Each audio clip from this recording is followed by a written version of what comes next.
Sabe, existem religiões que tratam foto de pobreza como se fosse algo que santifica. Mas Deus não é um Deus de pobreza.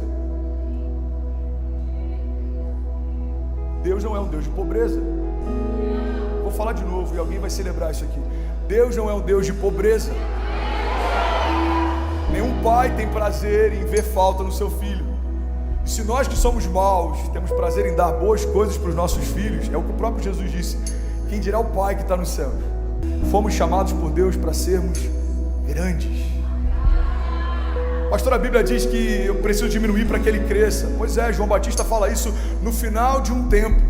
O último profeta que está anunciando uma antiga aliança. Mas quando Jesus se revela, a nova aliança se revela, ele fala: olha, vocês são como estrelas no universo. Os muitos frutos de vocês glorificam ao meu Pai. João 15. Se vocês permanecerem em mim, as minhas palavras permanecerem em vocês, pedirão o que quiserem e lhes será concedido, porque os seus muitos frutos glorificam ao meu Pai. Ele fala: não se pode colocar uma luz escondida debaixo da mesa ou no lugar onde ninguém vê. A luz precisa ser colocada em lugares altos para que todos vejam. Então antes a gente diminuía para que ele crescesse, agora a gente expressa quem ele é para que ele seja ainda mais glorificado. Salmos 2:8 diz: pede-me e eu te darei as nações como herança e os confins da terra como a sua propriedade.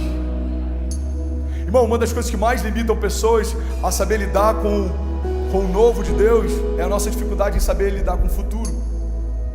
Muita gente prefere a mediocridade do conhecido do que a grandeza do desconhecido. Eu prefiro não ir, por quê? Porque isso aqui pode não ser o que Deus disse que seria, mas pelo menos isso aqui eu conheço. Você sabe por que a fé muitas vezes define os nossos limites? Porque tem momentos em que a gente fala: Deus, até aqui eu vou, daqui em diante eu não quero, tá bom para mim. Se tá bom para você, tá bom para ele. Filho, tá bom? Tá bom, então essa é a sua medida. A Bíblia diz que tudo é possível ao que crê. Nós definimos alguns limites que o próprio Deus não estabeleceu.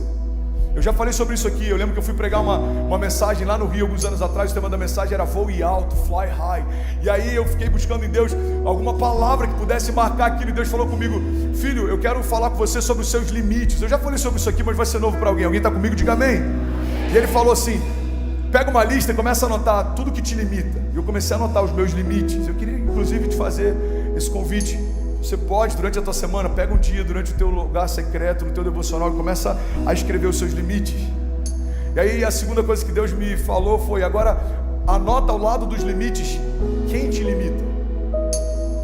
Medo de não prosperar, o medo me limita. Eu não consigo me envolver com uma igreja. Por quê? Porque uma marca do passado me limita. Eu não consigo acreditar no casamento. Por quê? Porque o casamento dos meus pais, uma memória do passado me limita. Ele falou: começa a nomear quem definiu os seus limites. E aí sabe o que eu percebi, irmão? Que não foi Deus que definiu nenhum dos limites que me paravam. E aí sabe qual foi a terceira pergunta que Deus me fez? Se não fui eu quem definiu esses limites, por que você os respeita? Irmão, muitas vezes respeitamos mais os nossos medos do que as nossas promessas. Porque se o medo me paralisa, mas a promessa não me move, o medo na minha história tem mais força do que a promessa nela. Se a promessa diz vai acontecer, o medo diz não vai acontecer. Se você decidiu não se expor, não confiar, não descansar, não se lançar, você escolheu o medo. A Bíblia diz que a nossa fé tem a capacidade de mover montanhas. Irmão, não se iluda, o nosso medo também tem a capacidade de criá-las. Tem muitas montanhas que a nossa fé está movendo hoje porque o nosso medo criou lá atrás. Criamos gigantes, criamos montanhas, criamos monstros. É como uma criança que vê a projeção de um ursinho de pelúcia na sombra da sua parede e acha que aquilo é gigante. Na verdade, você só está vendo na perspectiva errada. Davi nos ensina sobre isso. Alguém está comigo aqui ainda? Diga amém. Não existe nenhum relato bíblico em que Davi chame o gigante de gigante. A Bíblia diz que os homens chamavam o gigante de gigante. Mas quando Davi chega lá, Ele olha para o gigante e ele olha para um ponto sensível do gigante.